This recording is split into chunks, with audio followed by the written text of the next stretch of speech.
संबोधित नहीं कर सकते, जो जीवन में विशेष व्यक्तित्व जिनका है, समाज के अंदर, धर्म क्षेत्र के अंदर जिनका विशेष स्थान है, उनको तात कह सकते हैं। सबके लिए तात शब्द का प्रयोग कभी नहीं करना चाहिए। रामचरितमानस तुलसी ने हनुमान जी के लिए कहा, हे तात, आप हमारे सभी कार्य सुगमता से कर सकते हैं, दुर्गम से दुर्गम कार्य हो, लेकिन आपके लिए बहुत सरल है। ऐसे हमारे हनुमान जी महाराज हैं। आइए एक बार और बोलिए, साथ में मुखपाठ करने का प्रयास करें। जिनको कंठस्थ है उनको मेरा प्रणाम। आज मुझे विजय बहन ये पहना दिया, लाए जो नहीं पहनूं तो अभी उसके मन में ऐसा लगेगा मैं मेहनत करके लाया और पहना नहीं, बापू ने पहना भी पड़ेगा। और इतना मुझे बांध दिया है कि छोड़ना भी मुश्किल है, लेकिन सुंदर लग रहा है। कवन सो काज कठिन जग माही, कवन सो काज कठिन जग माही, जो नहीं होई तात तुम पाई, जो नहीं होई तात तुम आप जैसे दयालु कौन हो सकते हैं हनुमान जी महाराज। और बहुत हृदय से कहता हूं, कभी भी जीवन में कोई कष्ट न हो, लेकिन कोई कष्ट, कोई दुख, कोई व्याधि, कोई उपाधि, कोई ताप, कोई संताप, जीवन के सभी दुखों में से मुक्त करने वाले हमारे हनुमान जी महाराज हैं। और एक मैं बहुत हृदय की बात सुनाता हूं। कभी कभी एक घर छोड़कर दूसरे घर में कभी प्रॉब्लम रहता है तो सुबह हो जाती है। इसलिए आज वर्तमान में सबको हनुमान चालीसा कंठस्थ है, मुखपाठ है। और आज हम सबको हनुमान चालीसा कंठस्थ है, मुखपाठ है। ये योगदान घर घर तक हनुमान चालीसा पहुंचाने की सेवा मैं गौरव से याद करता हूं। गुजरात सौराष्ट्र के पूज्य श्री मोरारी बापू का योगदान है। आज घर घर तक हनुमान जी को पहुंचा दिया, ये उनका सबसे बड़ा योगदान है। आज हमारे बच्चों को भी ये सब कुछ कंठस्थ है। हे दया सिंधु हमारी लाज राखजो, ये भी चौपाई ની અંદર आप प्रार्थना करी थी। दूसरे चौपाई, दीन दयाल बिरिंदु संभारी, हनुमान जी को कहते हैं लाज राखजो, हमारो ध्यान राखजो, कदम कदम पर भगवान हमारी रक्षा करजो, हमारी लाज, हमारी आबरू, हमारी प्रतिष्ठा की रक्षा करजो भगवान। हमारे जीवन में कोई संकट, कोई कष्ट, हनुमान जी महाराज आप उनका हरण करिए, ऐसा भाव इस चौपाई में प्रकट किया है। ये चौपाई सुंदरकांड के हैं। दीन दयाल बिरिंदु संभारी, बोलिए साथ में, दीन दयाल बिरिंदु संभारी, हरहु नाथ मम संकट बारी, हरहु नाथ मम संकट बारी। बोलिए हनुमान जी महाराज की।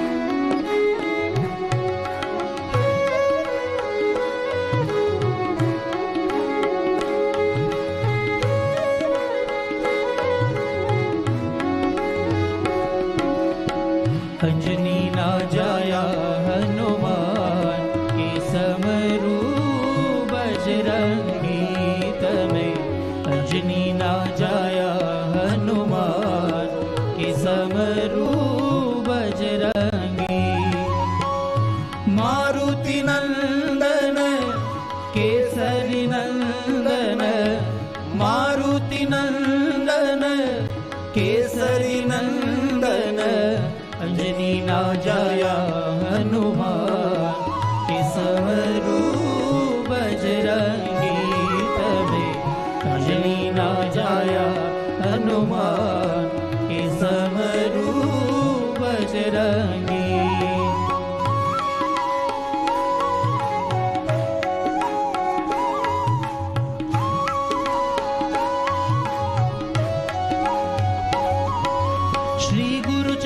सरोज रज निज मन मुकुर सुधारि बरनौ रघुबर विमल यशो जो दायक फलचारि बुद्धिहीन तनु जानिके सुमिरो पवन कुमार बल बुद्धि विद्या देहु मोहि हरहु कलेश विकार अंजनी ना जाया हनुमान के समरू बजरंगी तमें अंजनी ना जाया हनुमान के समरू बजरंगी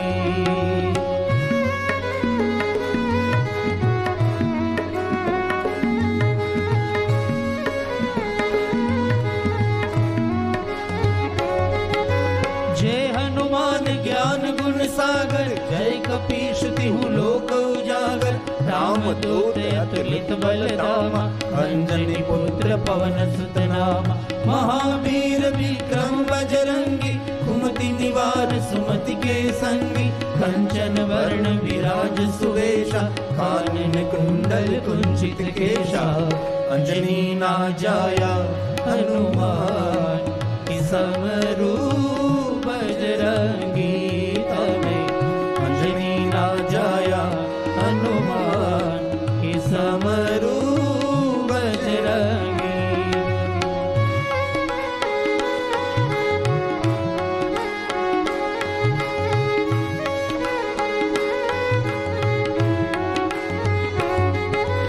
हाथ वज्र और ध्वजा विराजे कांधे मूंज जनेऊ साजे शंकर सुवन केसरी नंदन तेज प्रताप महाजगवंदन विद्यावान गुणी अति चातुर राम काज करिबे को आतुर प्रभु चरित्र सुनिबे को रसिया राम लखन सीता मन बसिया अंजनी ना जाया हनुमान के समरू बजरंगी तमें अंजनी ना जाया हनुमान के समरू बजरंगी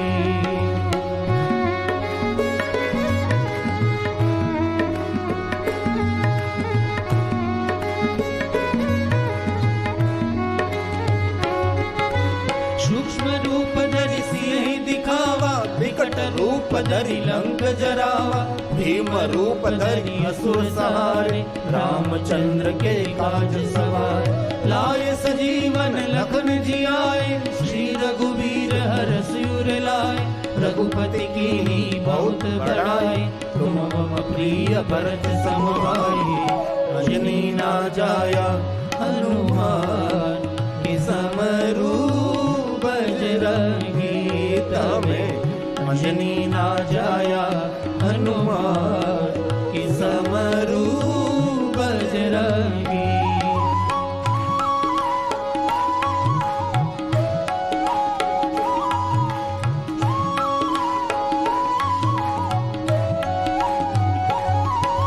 सहस्र बदन तुम रोजस गावे यस कहीं श्रीपति कंठ लगावे सनकादिक ब्रह्मादि मुनीषा नारद सारद सहित अहिंसा जम कुबेर दिगपाल जहाते कवि कोविद कहि सके काते तुम उपकार सुग्रीव ही कीना राम मिलाए राजपद दीना अंजनी ना जाया हनुमान के समरू बजरंगी अंजनी ना जाया हनुमान की समरू बजरंगी।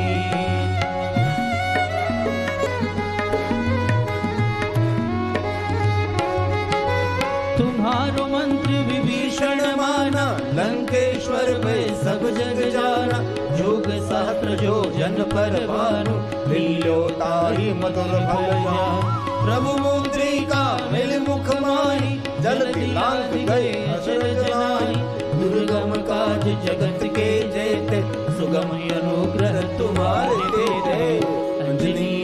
अंजनी ना जाया हनुमान की समरू बजरंगी।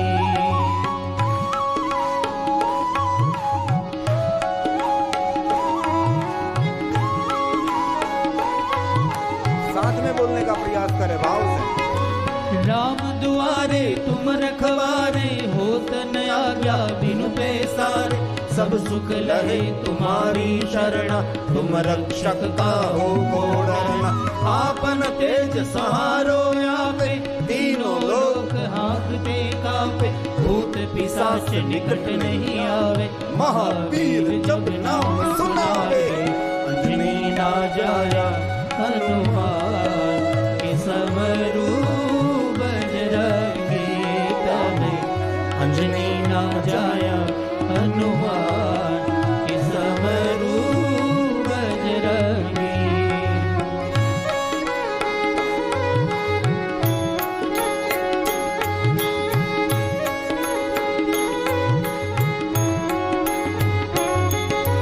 नासे रोग हरे सब पीरा, जपत निरंतर हनुमत बीरा। संकट ते हनुमान छुड़ावे, मन क्रम वचन ध्यान जो लावे। सब पर राम तपस्वी राजा, तिनके काज सकल तुम साजा। और मनोरथ जो कोई लावे, सोई अमित जीवन फल पावे। अंजनी ना जाया हनुमान की समरू बजरंगी तमें। अंजनी ना जाया हनुमान की समरू बजरंगी।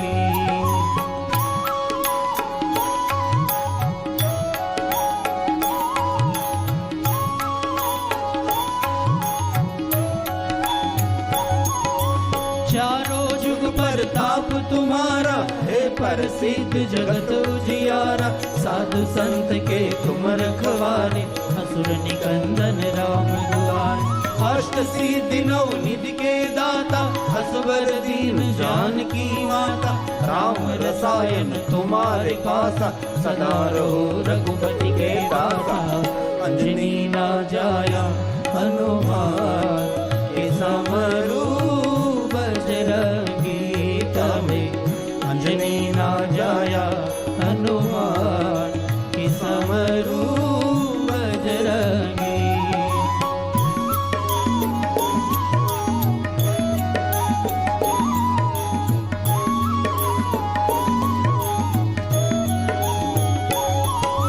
तुम्हारो भजन राम को पावे, जन्म जन्म के दुख बिसरावे।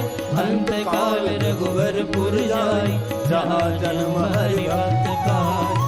और देवता चित्तन धरई, हनुमंत से सर्व सुख करई। संकट कटे मिटे सब पीरा, जो सुमिरे हनुमंत बलवीरा। अंजनी ना जाया हनुमान की समरू बजरंगी तमें। अंजनी ना जाया हनुमान की समरू बजरंगी।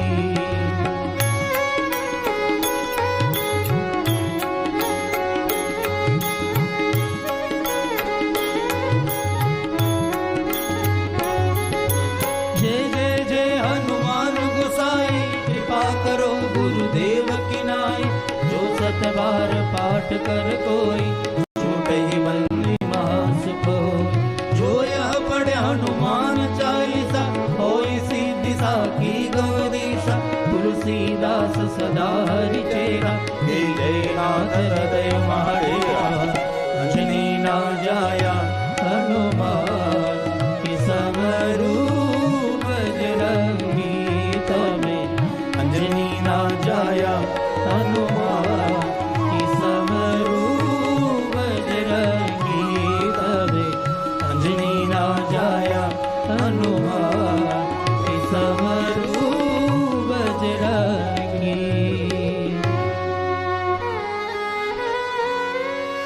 पवन तनय संकट हरण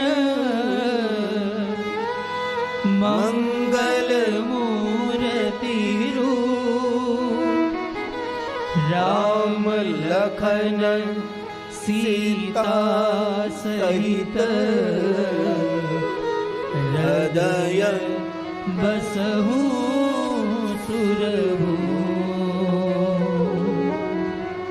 बोले हनुमान जी महाराज की जय। आइए शिव महापण कथा का हम प्रारंभ करेंगे। भगवान महर्षि वेदव्यास रचित ये शिव महापण ग्रंथ देवलिपि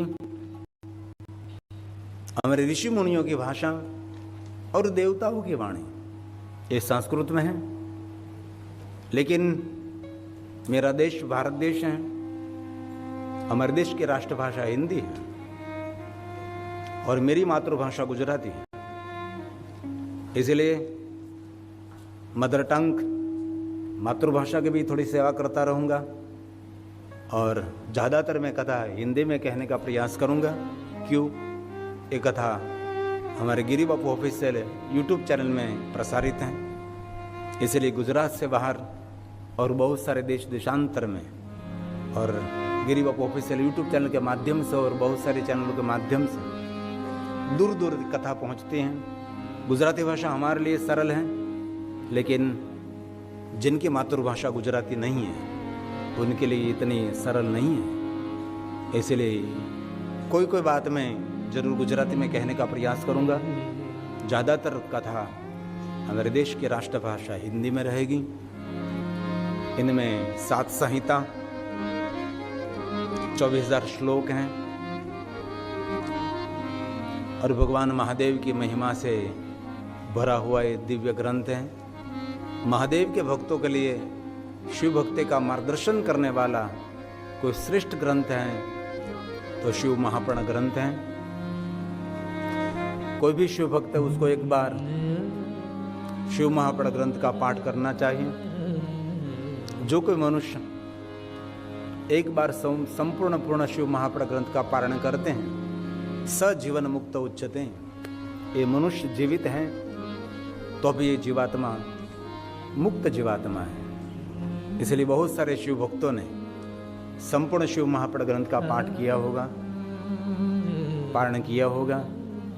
हमारे पास जो शिव महापण ग्रंथ है गुजराती में है, लेकिन वो संक्षिप्तीकरण है, अल्पीकरण किया गया है, क्योंकि उनका भाषांतर बहुत विस्तार हो सकता था। इसीलिए इनमें से हमने युद्ध का वर्णन, श्रृंगार का वर्णन, बहुत सारी प्रकृति का थोड़ा सा वर्णन हमने अल्प कर दिया, तो उसको अल्प शिव पुराण हो गया।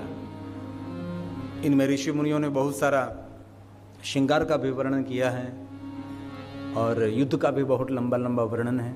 इस सब को थोड़ा सा संक्षिप्त करके गुजराती में शिव महापण है। इसीलिए आप सब जो शिव महापण ग्रंथ का पाठ करते हैं ये संक्षिप्त शिव पुराण ग्रंथ है। ये मेरे पास है, ये संस्कृत में है।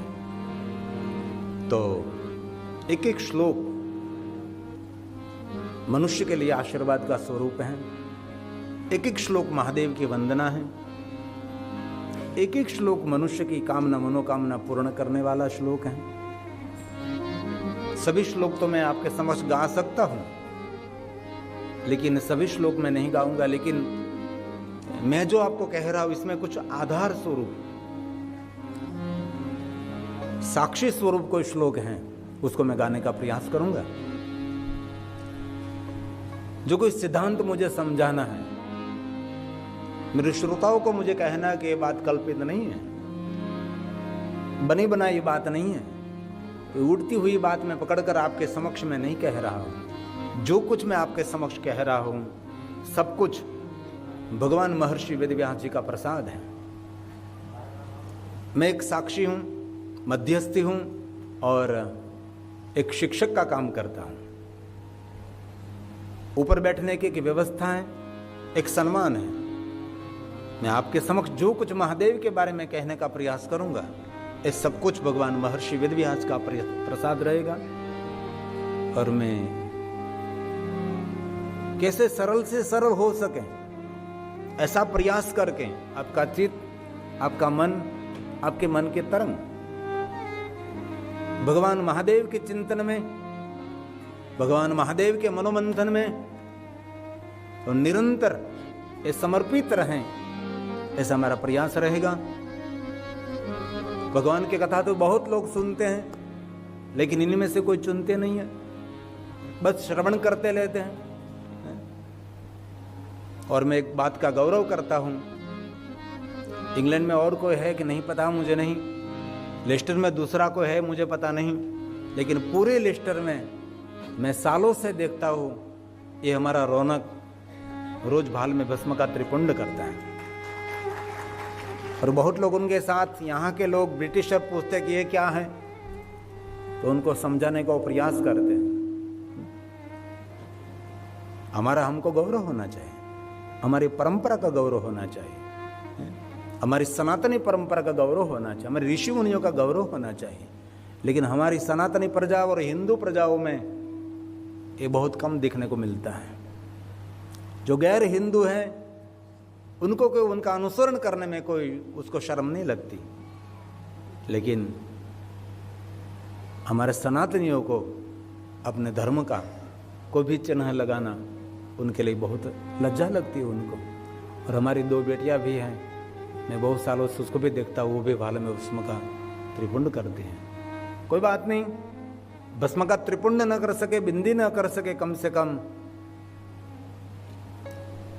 रुद्राक्ष तो अचूक धारण करना चाहिए। रुद्राक्ष के बिना कोई भी मनुष्य अधूरा है, क्योंकि रुद्राक्ष भगवान शिव का आदर है। रुद्राक्ष में रुद्र की याद है। रम रुद्र रोगनाशाय धन्वंतरि है रुद्र, ये रुद्राक्ष है। तन में कोई रोग हुआ है तो भगवान उसको, तन में कोई रोग हुआ है तो कोई वैद्य उनको ठीक कर सकता है, लेकिन मन का जो रोग है इन्हीं में से मुक्त होने के लिए रुद्राक्ष एक औषधि है। 24 घंटे पहन सकते हैं आप, इसलिए बहुत सारे भाई बहन रुद्राक्ष भी धारण करते हैं। शिव महापुराण ग्रंथ में ये भी कहा है कि कथा श्रवण करने से पहले भाल में भस्म की बिंदी करिए, भस्म का त्रिपुंड करिए, रुद्राक्ष को धारण करिए, पंचाक्षर मंत्र का जाप करिए। अरे हमारा आचार्य कोई भगवान शिव की पूजा कराने से पहले जजमान श्री के पास से पहले पंचाक्षर मंत्र का जाप कराते, क्योंकि पंचाक्षर मंत्र का जाप करने से उसका मन शुद्ध होने लगता है। रुद्राक्ष धारण करने से उसके अंग की पवित्रता का प्रारंभ हो जाता है, और भाल में भस्म का त्रिपुंड करने से उसकी मन की तरंग भगवान शिव की ओर गति करने लगती है। ये बहुत बड़ा विज्ञान नहीं, बहुत बड़ा मनोविज्ञान है।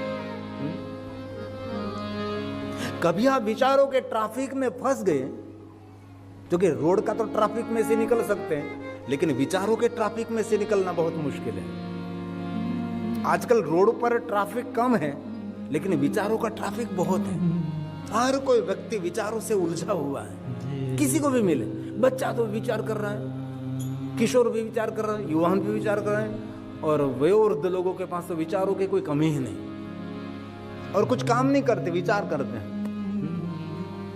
विचारों के ट्रैफिक में से जो बाहर निकलना है, तो भाल में भस्म का त्रिपुंड। जब नारद जी ने क्रोध किया था, शिव गुणों को श्राप दिया था और भगवान विष्णु का अनादर किया था, तब नारद का मन विचलित हो गया था। संपूर्ण नारद विचारों से एकदम भ्रमित हो गए थे। और कभी कभी हमारे जीवन में भी ऐसे पल आते हैं कि विचारों से हम भ्रमित हो जाते हैं। कभी कभी पूरी रात भी नींद नहीं आती, इतने विचार के थॉट आते हैं। एक विचार पूरा नहीं हुआ तो दूसरा विचार, और दूसरा विचार पूरा नहीं हुआ तो तीसरा विचार, चारों तरफ से विचार घेर लेते हैं। हर कोई व्यक्ति के जीवन में अनुभव है, अनुभूति भी है। उसमें लगा था आप क्या जवाब देंगे उसको, हमारे पास कोई जवाब नहीं है उसके लिए। और अभी कोई बच्चे को समझाना है तो आप काल्पनिक नहीं समझा सकते, आप वैज्ञानिक समझाना पड़ेगा, रहना पड़ेगा, बाद में वो समझने के लिए तैयार होगा। अब कोई आधार विहीन बात आप उसको समझाने का प्रयास करेंगे तो आज के बच्चे स्वीकारने के लिए वो तैयार नहीं है। तो शिव महापड़ ग्रंथ महादेव के भक्तों के लिए बहुत बड़ा आशीर्वाद स्वरूप ग्रंथ है। तो कथा का मैं प्रारंभ करूं। प्रारंभ में तो बहुत सारा महात्म्य है, बहुत सारे श्लोक भी हैं। हमने इससे पहले की कथा में मैंने बहुत सारे श्लोक भी हैं। हमने इससे पहले की कथा में मैंने उनका बहुत सारा विस्तार किया था, और अगले मैंने जो कथा 2 करी और एक 5 दिन के लिए भी करी, और मुझे बहुत कुछ और भी आपको कहना है, इसलिए बहुत सारी बातें मैं संक्षिप्त कर देता हूँ, बहुत सारी बातें का विस्तार कर देता हूँ, क्योंकि 9 दिन में के 7 दिन में शिव महापड़ ग्रंथ को पूर्ण करना संभव ही नहीं, सर्वथा कभी नहीं हो सकता। लेकिन शिव महापड़ ग्रंथ का आधार लेकर आपके समक्ष महादेव की बातें श्लोकात्मक में कहने का प्रयास करता हूं। तो आज कथा का पहला दिन है। हम सब साथ में मिलकर भगवान महादेव का वांगमय स्वरूप शिव महापड़ ग्रंथ को प्रणाम करेंगे। जो इस ग्रंथ को प्रणाम करने की बड़ी महिमा है, इस ग्रंथ को अपने मस्तक पर धारण करने की महिमा है, इस ग्रंथ की परिक्रमा करने की महिमा है, शिव महापड़ ग्रंथ का पूजन करने की महिमा है। बहुत सारी महिमा शिव महापड़ ग्रंथ में है। जिनके घर में शिव महापड़ ग्रंथ विराजता है और स्वयं भगवान शिव वांगमय स्वरूप विराजते हैं। ये शब्द मूर्ति है। शिवालय में जाकर, दिवाली में जाकर ये प्रतिमा, ये मूर्ति आपके साथ कुछ वार्तालाप करे ना करे पता नहीं, लेकिन ये शिव महापड़ ग्रंथ खोलते ही दृष्टि की और आपके साथ वार्तालाप और आपके साथ संवाद शुरू हो जाता है। आपके जो भी जीवन में प्रश्न है, शिव महापुराण उसका उत्तर देने लगता है। ये बोलते हुए मूर्ति है, इसलिए उसको वांग मूर्ति कही, शब्द मूर्ति कही। ये शिव महापड़ ग्रंथ है। वर्तमान में सभी भाषा में शिव महापड़ ग्रंथ मिलते हैं, लेकिन संस्कृत में जो मजा है और भाषा में भी उसका ट्रांसलेशन हो भी नहीं सकता। तो आज हम कथा का पहला दिन है, शिव महापड़ ग्रंथ को प्रणाम करेंगे और प्रणाम करने के बाद कथा में प्रवेश करेंगे। धीरे धीरे कथा के द्वार खोलेंगे और कथा के अंदर इतना प्रवेश करेंगे और बहुत सारी बातें जो महर्षि भगवान वेद व्यास ने शिव जी के लिए कही हैं वो मैं कहने का प्रयास करूंगा। तो एक श्लोक में इस ग्रंथ को प्रणाम करें भाव से और आदर के साथ। वंदे शिव पुराणम्। भगवान व्यास जी ने कहा कि मैं अकेला अकेला प्रणाम नहीं करता, सबको साथ में लेकर मैं वंदना करता हूं। हम सब साथ में मिलकर प्रणाम करेंगे। और जो कोई शिव महापड़ ग्रंथ की वंदना करते हैं, नमस्कुर्यात् दूरतः सर्व देवार्चनम फलम च। विश्व में जितने देवी देवता हैं, सभी देवी देवताओं की पूजा अर्चना आप एक साथ करो, कोई नहीं कर सकता, ये कभी हो ही नहीं सकता। लेकिन विश्व में जितने देवता है, सभी देवताओं की पूजा एक साथ आप करो, जो फल मिले वो फल शिव महापड़ ग्रंथ को प्रणाम करने मात्र से। और कितनी सुंदर है, दूर से नमस्कुर्यात् दूरतः, यहां आने की कोई आवश्यकता नहीं है। दूर से प्रणाम करें, जहां बैठे जहां खड़े हैं वहां से शिव महापड़ ग्रंथ को वंदन करें तो सर्वदेवार्चनम, सभी विश्व के देवी देवताओं की पूजा अर्चन का फल मिलता है। इसलिए हम कथा के प्रारंभ में पहले ग्रंथ की वंदना करते हैं और ये महर्षि वेदव्यास जी का शब्द है। वंदे शिव पुराणम् सर्व शिवः प्रसन्ताम्यया दद्यात् स्वपदयोरति